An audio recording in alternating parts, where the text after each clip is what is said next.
Salve, salve galera! Mais um episódio do podcast Pode Chegar, como vocês sabem, abordando diversos temas que envolvem o Brasil, o estado de São Paulo e também o nosso mandato. E um dos temas centrais aqui do mandato, após a aprovação da lei que inclui a cannabis medicinal no SUS, virou, claro, a medicina endocannabinoide, que envolve também, óbvio, a guerra contra as drogas, e é por esse motivo que eu trouxe uma especialista sobre o assunto, colega, advogado, doutora Cecília Galício. Vou apresentar a minha convidada aqui de hoje antes de passar a bola para ela. Advogada, mestre em Direito Internacional Público pela Universidade de Lisboa, vice-presidente do Conselho Municipal de Políticas Públicas de Drogas e Álcool, conselheira titular do Conselho Estadual de Políticas sobre Drogas do Estado de São Paulo, conselheira suplente do Conselho Nacional de Política de Drogas, integra também a rede jurídica pela reforma da política de drogas, que é a Rede Reforma, membro do Núcleo de Álcool, Outras Drogas e Saúde Mental da Comissão de Direitos Humanos da OAB de São Paulo. Cecília, muito obrigado pela participação, seja muito bem-vinda, uma honra para a gente ter você aqui. Muito obrigada, eu é que me sinto honrada pelo convite.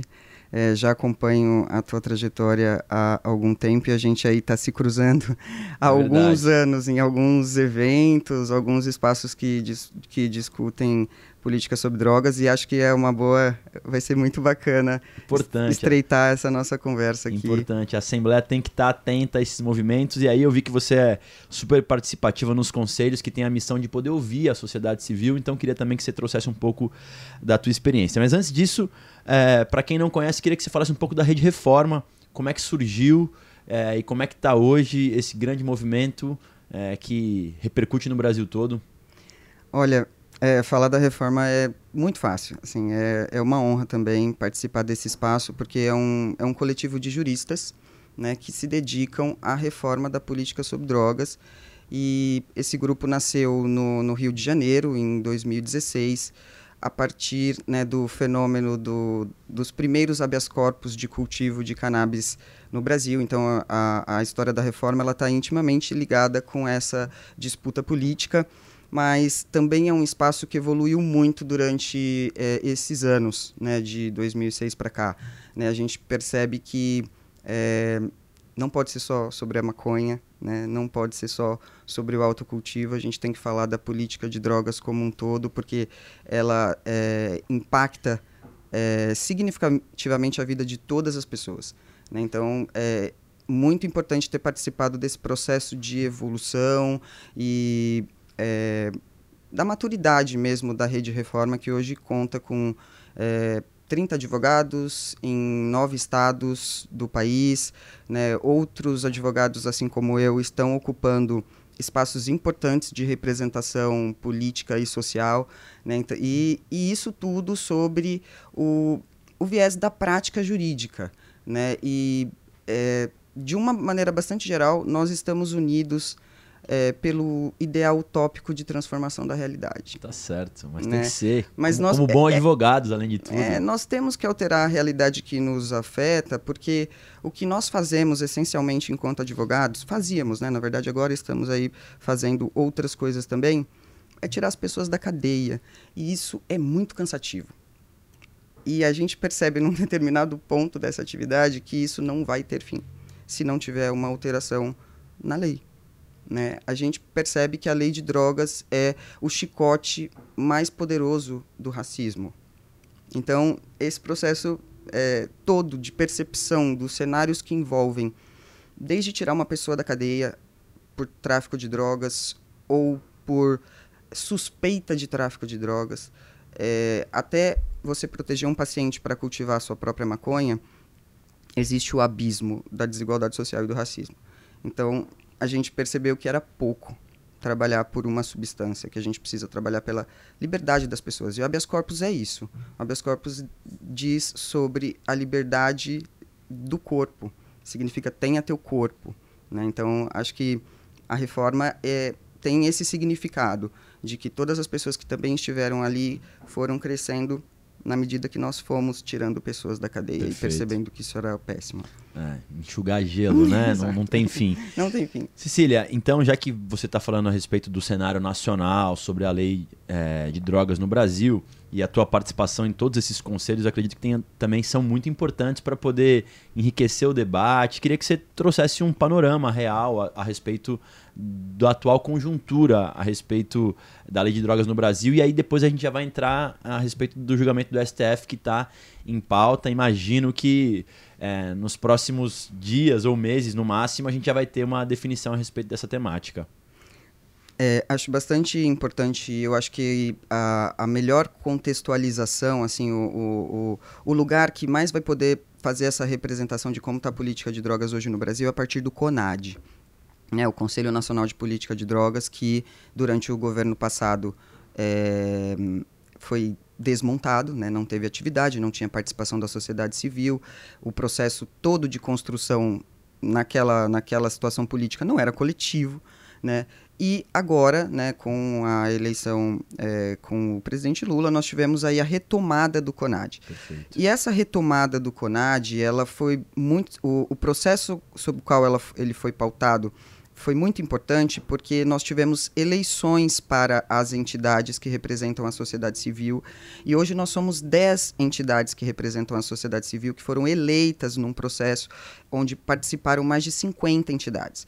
Então, desde já, a gente já percebe que a perspectiva, né, que nós temos a partir do Ministério da Justiça e das necessidades do país é de que essa construção seja feita coletivamente, porque a gente não tem como tratar um problema sem falar com o problema, né? Se nós estamos falando que o uso de substâncias é um problema, nós estamos falando com os usuários de substâncias?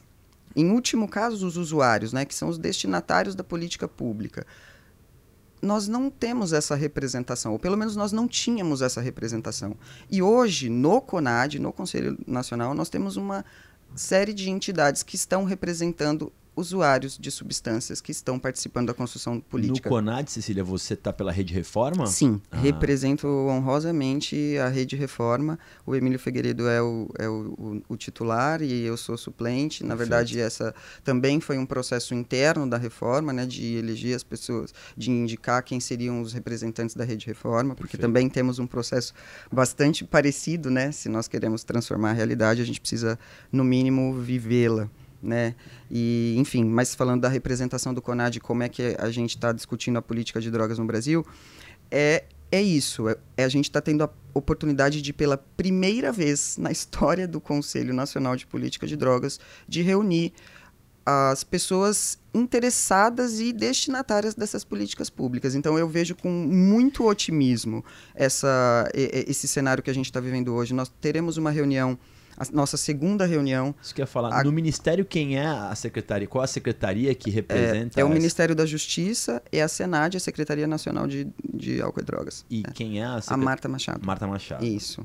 Tá. Ela acompanha os movimentos do CONAD? Sim, ela preside as reuniões, enfim, é uma grande parceira, né, na transformação. É um trabalho que não é um trabalho fácil, né, para a pessoa, para o profissional que está ali representando a retomada da participação social, né? Acho que é um trabalho bastante delicado a ser feito, né, mas que para a gente tem sido assim transformador. Nos vermos finalmente dentro de uma sala no governo federal discutindo política de drogas com as pessoas que são destinatárias das políticas, né? Que bom. Uma boa informação, então, para quem acompanha esse movimento. Sim. E aí, sobre tudo isso, claro, está muito próximo de ter um julgamento muito relevante a respeito dessa temática. Está no Supremo Tribunal Federal, a respeito do porte. Como é que você vê isso? Qual é a expectativa da Rede Reforma e da Cecília, talvez? Eu nem sei se muitas das vezes eu sei que talvez possa ter divergências dentro do grupo, mas especialmente a seu respeito sobre o que deverá ser julgado no STF?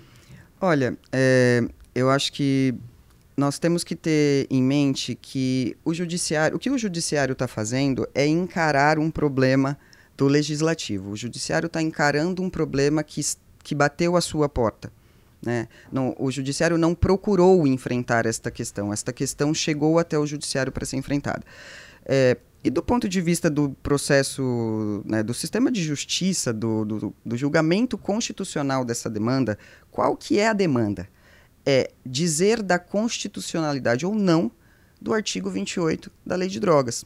Né? Todo o entorno, assim, todas as discussões que estão sendo feitas a respeito disso não podem passar do objeto da demanda deste julgamento, que é dizer se é constitucional ou não. E neste sentido, né, não importa quando chegue esta decisão, ela está muito atrasada no tempo. Né? Não é papel do judiciário fazer essa discussão. Fazer a discussão da constitucionalidade ou não, sem dúvida é papel do Supremo Tribunal Federal. Mas não o de criar critérios, né, para substituir o artigo 28 da Lei de Drogas. Isso, de fato, é função do legislativo. Né? E aí, uma frase que eu já até tinha comentado com você no começo, a realidade ela é muito maior do que o direito. Né? O que a gente está tentando perseguir aqui com o julgamento do recurso extraordinário e essa demanda é uma diminuição da violência. Né, de uma violência que acaba consistindo na prisão de um usuário. Por que a gente está discutindo o artigo 28 da Lei de Drogas? Né, o artigo 28 da Lei de Drogas fala da posse para uso. Né? Por que a gente está fazendo essa discussão? Porque a posse para uso leva as pessoas à cadeia. Né? A discussão é sobre violência.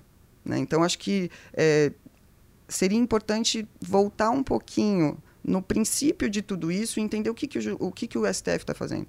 O STF está falando de violência. Até quando ele quer estabelecer um critério de quantidade de porte para uso pessoal, a gente está falando de verdade de evitar que as pessoas sejam presas pela posse de maconha. E nós temos um caso no escritório que é bastante emblemático, porque é um caso que um rapaz foi preso com 8,65 gramas de maconha.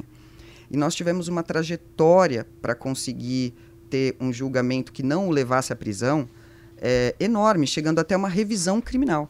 Passou para a primeira instância, pelo Tribunal de Justiça de São Paulo, pelo STJ, pelo STF, terminou numa revisão criminal, 8,68 gramas de maconha.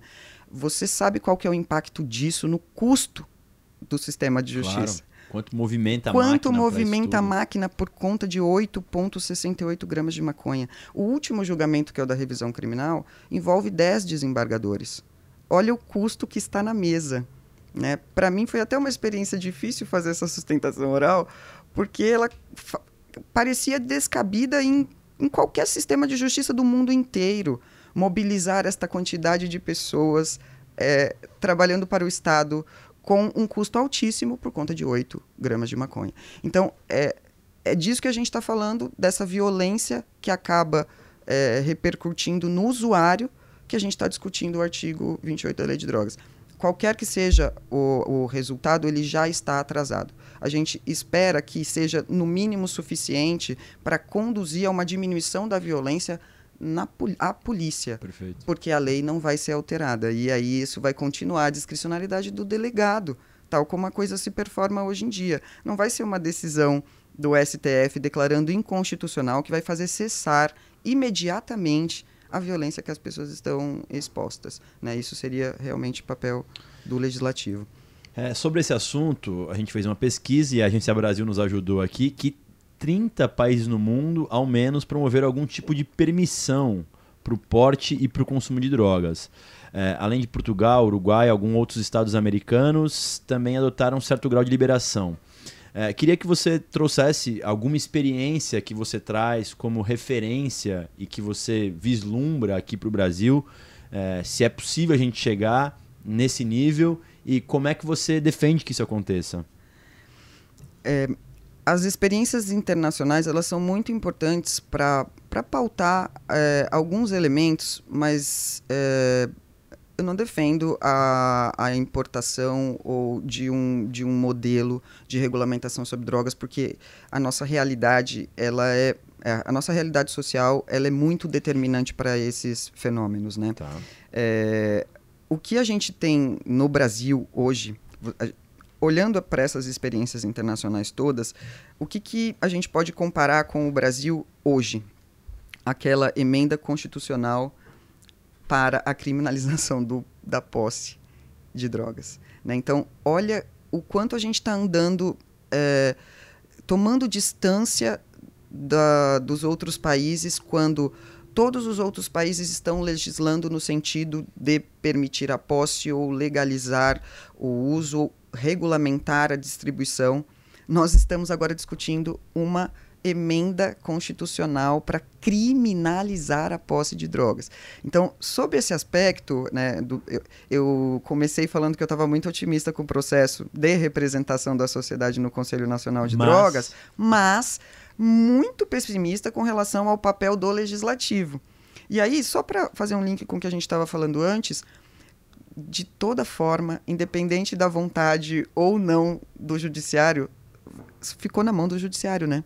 Porque se mesmo com essa discussão toda no Supremo Tribunal Federal, para tornar inconstitucional essa lei, nós temos o movimento de uma emenda para criminalizar a posse, isso significa que está muito longe até deste julgamento ter adesão, né? Vai ser o famoso vamos ganhar, mas não vamos levar. Entendi. Né? Assim, porque o caminho que o legislativo está fazendo no Brasil hoje é no sentido inverso da movimentação no mundo. E eu acho que é bastante importante a gente colocar, assim, como um elemento que eu gosto de frisar quando a gente vai falar de experiências internacionais, é que a guerra às drogas não é nacional. A guerra às drogas é um fenômeno mundial e ele está enraizado nas nossas...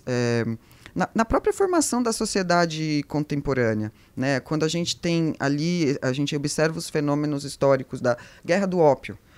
A gente começa com a Guerra do Ópio. Aí, a partir da Guerra do Ópio, a gente começa a verificar que o tráfico internacional de substâncias é uma realidade no século passado. E aí, a partir da Organização das Nações Unidas, a gente tem as regulamentações que começam com a Convenção de 61, que regulamenta as drogas no mundo, né? Então, olha os fenômenos que a gente tem são mundiais, não são locais. Não existe uma solução que possa ser considerada boa localmente, porque não estamos numa ilha.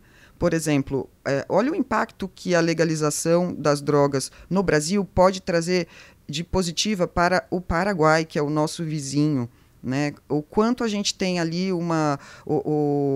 a maconha prensada que chega no Brasil vem do Paraguai. Então, não dá para pensar política sobre drogas sob um aspecto doméstico. Entendi. Né? E, a respeito disso, o que chegou para nós no Brasil a respeito dos processos internacionais? Chegou a reclassificação da cannabis da lista 1 para a lista 4. Que reclassificou, tirou a cannabis da mesma lista que regulamentava opioides e cocaína e heroína e etc., para a lista 4, que fala de substâncias que têm potencial terapêutico.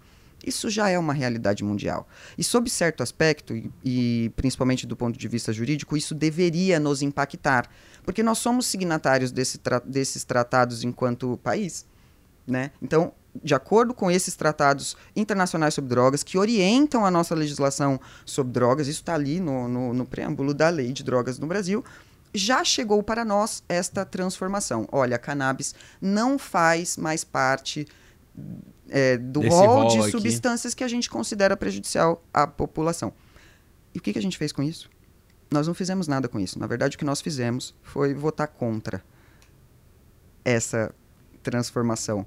Né? E essa votação foi apertada, 25-27, olha só, que interessante. Essa votação que você está falando? Na ONU, tá.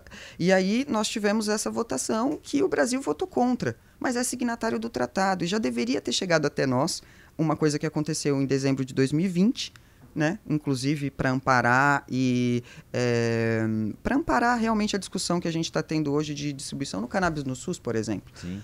Né? Então, internacionalmente falando, nós já estamos atrasados, né? Enquanto país atrasados nos nossos processos, mas enquanto signatários dos tratados internacionais que tratam de drogas, também estamos atrasados. E olha para o tamanho do atraso que a gente está quase seduzido a cair, que é a criminalização do porte de drogas. Eu penso que, inclusive, é claro, além desse retrocesso, existe aí uma disputa de força, né, entre o legislativo e o judiciário, o legislativo reclamando de eventualmente um ativismo judiciário, só que o remédio que eles tomaram para poder contrapor a eventual decisão do Supremo é super exagerado, que aí é o que você está mesmo dizendo. Cecília, para a gente tentar trazer um pouquinho aqui para o cenário de São Paulo, eu sei que você participa aqui também do Conselho Estadual. Você acompanhou a tramitação e depois a sanção da nossa lei aqui em São Paulo. Você participou daquele dia conosco lá no Palácio dos Bandeirantes, inclusive. E de lá para cá a gente segue numa luta que não termina com a sanção da lei, muito pelo contrário, estamos regulamentando ela aqui em São Paulo. Qual é a avaliação de vocês a respeito da inclusão dos medicamentos à base da cannabis no SUS? Enfim, a ideia, claro, é democratizar o acesso. Eu sei que a luta da Rede Reforma ela é muito ampla e eu respeito demais isso, mas é óbvio que nós temos aqui também capacidade legislativas, competências legislativas que são um tanto quanto reduzidos para muitas das lutas que a Rede Reforma compra. E eu penso que aqui é um avanço, tanto que hoje praticamente, se eu não me engano, a gente estava fazendo uma pesquisa na semana passada com 20 estados com legislações idênticas à nossa, alguns em fase de sanção ao veto dos governadores, outros derrubaram o veto dos governadores e algumas tramitando. Olha, eu acho heróico essa atuação e essa discussão a partir dos estados, tendo em vista que o governo federal, ou pelo menos a lei federal, ou o Congresso, estão dispostos a agir de maneira contrária, né? Então, eu acho que o fortalecimento dos estados, né, das ações dos estados, deve impulsionar uma discussão a nível federal dessa pauta, porque é isso também, se as bases, né, vamos dizer, as bases estão... Começam a pressionar, Exato, né? Demandando por essas políticas e por essas transformações. Eu acho que tem duas coisas que eu gostaria de falar a respeito disso, que é a participação social, né? Eu sou a garota participação e controle social. Tenho vontade de fazer uma camiseta. Imagina. Assim. A participação, né? Como é que a gente identifica qual que é a demanda do cidadão para trazer uma proposta de política pública, né? Porque acho que mais do que discutir políticas de governo, é importante discutirmos políticas de Estado, né? Isso que você e os demais parlamentares que estão tratando da pauta estão fazendo é realmente conduzir o processo para uma transformação da realidade do estado das coisas, né? Assim, não é simplesmente você dizer, olha, eu, deputado, isso não vai acontecer só no seu mandato, isso aqui vai acontecer para o resto da vida de todas as pessoas envolvidas, né? Então eu admiro... Quebra de paradigmas. Exato, mesmo. Quebra de paradigmas mesmo, é uma coisa que não diz respeito só a você, diz respeito a uma quantidade enorme de pessoas que vão poder ser beneficiadas para sempre. Não é só para agora, isso não acaba. Eu acho que isso é bastante importante colocar. Por outro lado, eu acho que também nós temos que ter o cuidado de observar algumas questões, e isso eu vou dizer de uma experiência bastante recente, né? Uma crítica que me caiu muito recentemente num processo de participação social. Agora, o mês passado, nós tivemos a Conferência Municipal de Política de Álcool e Outras Drogas, do Comuda, que foi a 8ª COMPAD, e nós tivemos a discussão de uma série de pontos, né? Justiça e segurança, cuidado e liberdade, direitos fundamentais, direitos intersetoriais, participação da sociedade. E pela primeira vez nós tivemos a participação da infância e juventude numa conferência municipal aqui em São Paulo. Nós conseguimos, a partir da colaboração da Secretaria da Educação, colocar 400 crianças numa escola para discutir política de drogas, sendo que eram crianças representando 40 escolas da rede municipal. Muito interessante era verificar qual que era a demanda daquelas crianças, porque o processo foi de que eles construíssem as propostas a respeito de política de drogas que eles desejariam ver na cidade. E todas aquelas crianças a maior parte delas direcionaram seus discursos para a violência. Assim, como se a questão da discussão sobre drogas não fosse uma discussão tão relevante, sabe, substância, que diferença faz se é maconha, crack, cocaína, etc.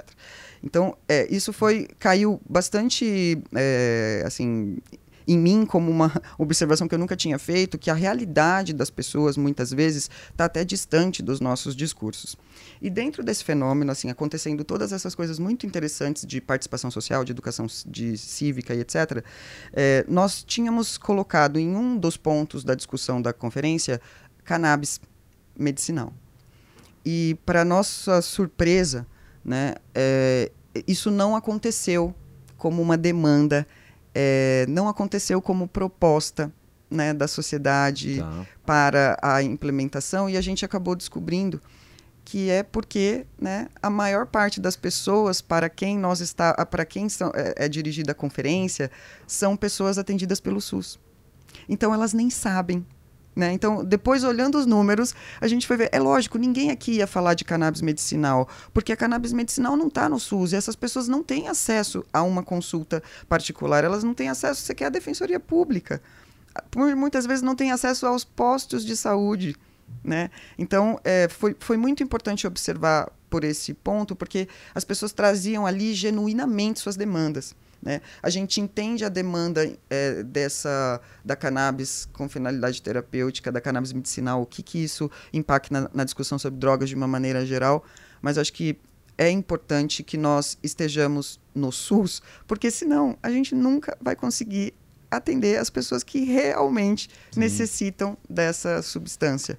Né? E o SUS tem essa capilaridade que, ainda com todos os defeitos, consegue chegar na base, as pessoas reconhecem a importância, e penso que depois da pandemia, ainda mais de tudo que nós vivemos nos últimos anos, ele ficou ainda mais reforçado a sua importância. Claro que a nossa legislação, e eu tenho essa autocompreensão, de que ela não vai resolver tudo, e está longe disso. E dentre os problemas que ainda impactam, é que a gente tem aqui no Brasil uma modalidade que, salvo engano, só no Brasil tem, que são as associações canábicas, que muitas delas têm o direito a cultivar e produzir o medicamento.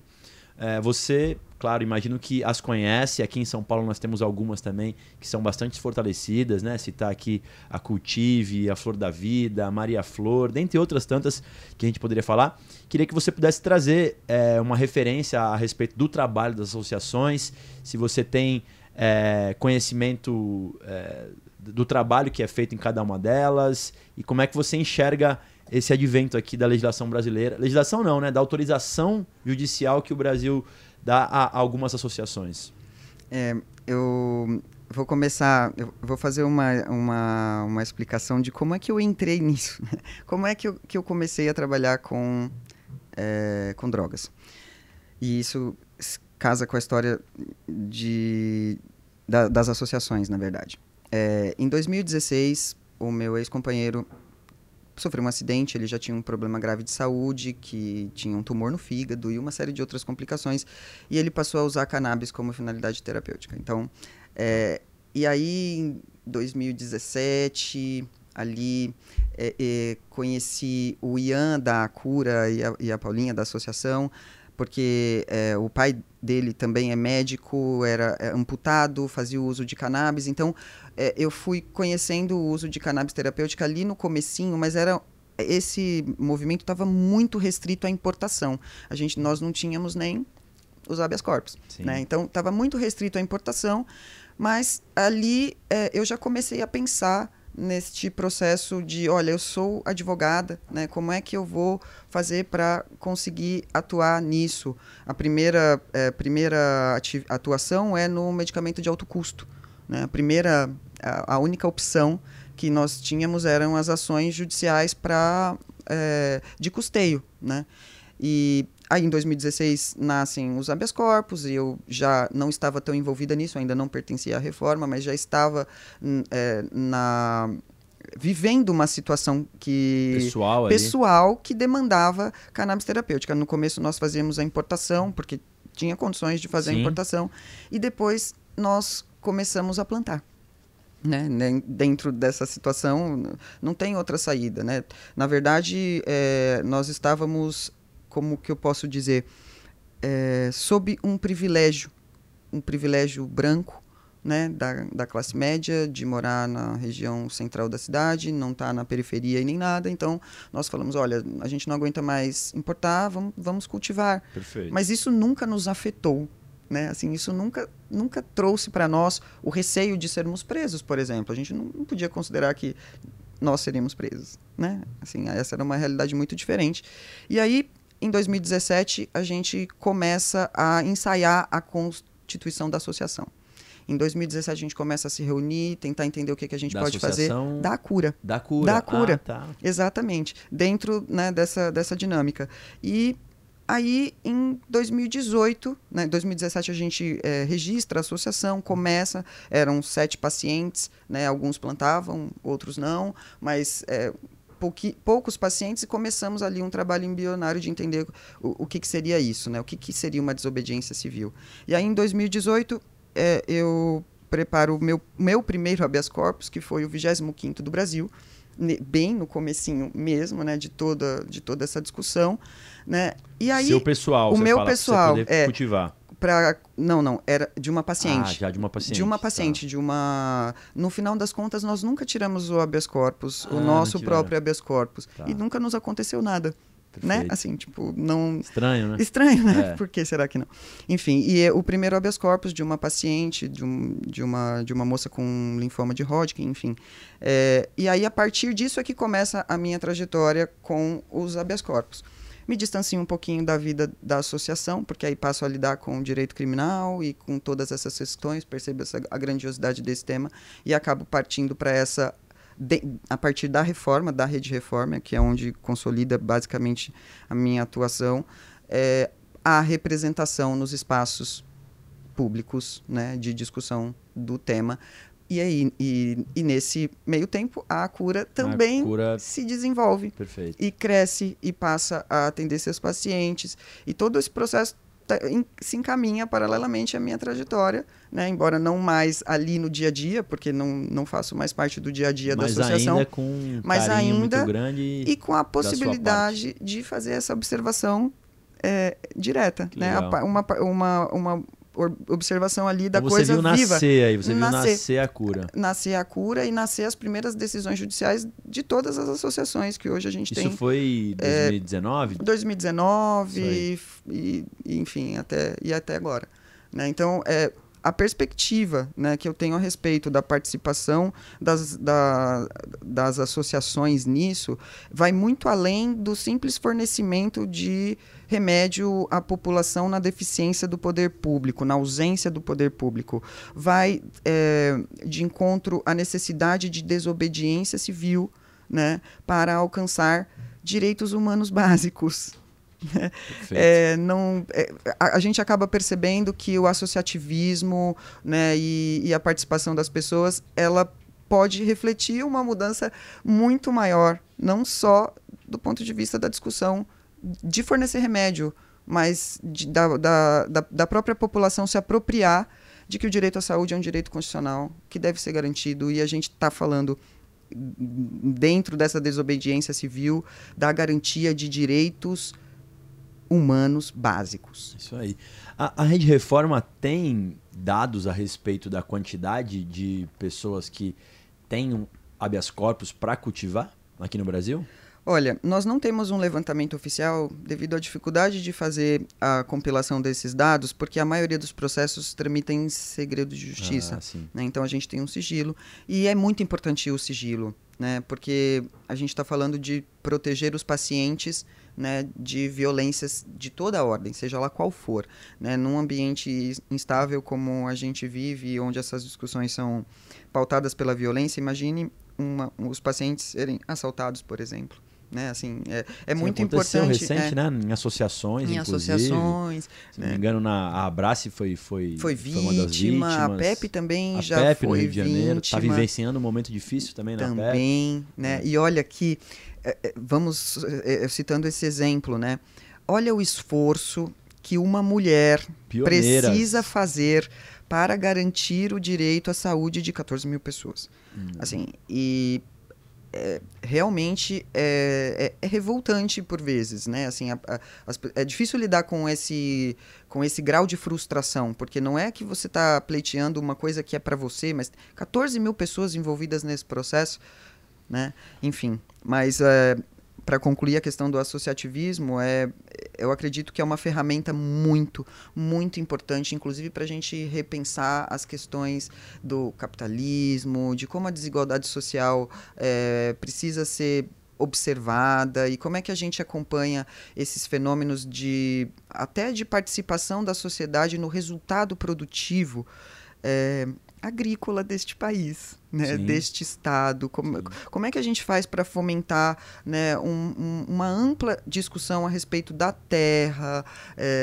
A gente está falando de uma planta, né, de um cultivo. Esses processos associativos podem ser muito importantes para resgate de outras tradições. E outras tradições, inclusive, ligadas à saúde, né? Porque a gente sabe que o Brasil... o SUS, pioneiramente, nós temos a farmácia viva, né? Onde é que a gente pode, que é uma tradição realmente de fazermos o uso de plantas tradicionais, de medicinas ancestrais para o tratamento das pessoas, né? Deixa eu lhe convidar então, porque duas coisas. Para quem não sabe, a Cecília participou da nossa primeira audiência pública aqui em 2019, ainda quando a gente resolveu protocolar o PL 1180 à época. E já que você falou sobre, né, o cultivo, as farmácias vivas, nesse novo mandato, Cecília, eu estou muito engajado numa nova tentativa de projeto de lei a esse respeito, que é o 563, que está na CCJ aqui, com relatoria do deputado Mauro Bragato, que autoriza as universidades públicas e os institutos vinculados à Secretaria Estadual de Saúde a cultivarem e produzirem os medicamentos. Para a gente não ter que necessariamente comprar da iniciativa privada e nesse momento aqui importar, na verdade, sendo que a gente tem um potencial gigante aqui no estado. Então, eu vou promover uma audiência pública o quanto antes e como você, além de muita informação, me deu sorte para poder avançar com o PL 1180, vou te convidar também, não sei se você conhecia esse nosso projeto, é o 563, que está tramitando aqui na casa. O relator Mauro Bragato já tem o seu parecer favorável ao nosso projeto. Agora a luta é para conseguir pautar e não permitir que as vistas sejam eternas, como aconteceu com o PL 1180 à época, que era incluir a cannabis no SUS. Participo, quero. A resposta...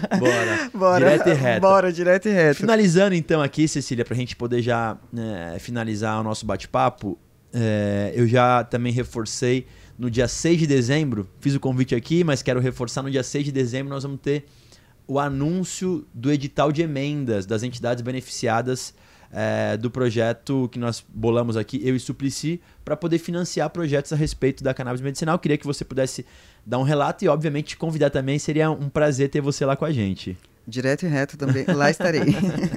E aí, finalizando, queria que você pudesse, eu sempre falo, né? É claro que eu costumo trazer alguns médicos, pacientes, trouxe presidentes de associações de cultivo também, falando dos próximos 5 anos, fizessem um diagnóstico a respeito do que pensam a respeito dos 5 anos. Eu, claro, falo mais a respeito da cannabis medicinal, mas como eu te trouxe aqui, e eu sei que a Rede Reforma, que você tão bem representa, tem um viés voltado para todas as drogas, um viés muito mais abrangente. Queria que você pudesse trazer um paralelo dos próximos 5 anos. Não sei se a percepção é a mesma sobre cannabis medicinal, então fique à vontade para poder fazer as suas considerações já enveredada aí por esse lado.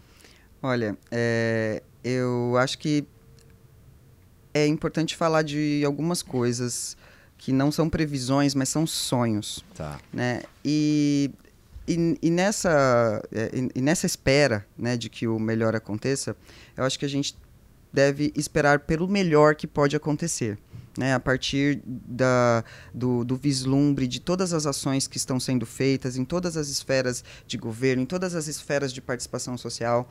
Acho que isso nos coloca, se cada uma dessas áreas avançar autonomamente, o potencial de transformação da nossa realidade vai ser imenso. Eu vou dar um exemplo do caso da cannabis medicinal. Imaginemos que este passo seja dado, né? Ainda que nenhum outro passo seja dado nos próximos 5 anos, nós já ganhamos este passo, né? Por isso que, de novo, louvo a iniciativa, porque também nós já tivemos um espaço assim para discutir medicamentos. Nós tínhamos aí uma epidemia de AIDS e nós quebramos as patentes desses medicamentos para dar saúde às pessoas, né? No caso da cannabis, a gente não vai precisar nem lidar com essa situação tão mais... Fácil, tá muito mais fácil, né? Então, acho que, sob essa perspectiva, se o projeto de lei aqui no Estado de São Paulo, falando só no Estado de São Paulo, se o projeto de lei avança, se o PL avança, se nós conseguimos fazer discussões pautadas, né, nas necessidades das pessoas e nos direitos humanos, a gente já ganhou bastante, né? Eu espero que daqui a 5 anos o que nós tenhamos é um amadurecimento político a respeito da discussão sobre drogas, né? Nós tenhamos um encaminhamento para que a questão realmente seja pautada pela saúde, né? Assim, então, isso já é um avanço bastante significativo se nós pensarmos na discussão sobre a saúde, como é que a saúde impacta nas políticas públicas sobre drogas e que é tudo uma coisa só, né? Tanto que a palavra drogas é uma palavra muito poluída, né? Muito cheia de significados, de significantes, e quando a gente fala de saúde, a gente também fala de droga. Então, acho que um avanço que eu espero para essa pauta é que a gente possa deixar definitivamente de pautar a questão das drogas sob a ótica da segurança pública e começar a tratá-la pela ótica da saúde, né? Então, eu tenho esperanças, esperanças modestas, né? E sonhos gigantes. Mas são bastante possíveis, acho que especialmente na questão do amadurecimento da discussão a respeito do tema. De fato,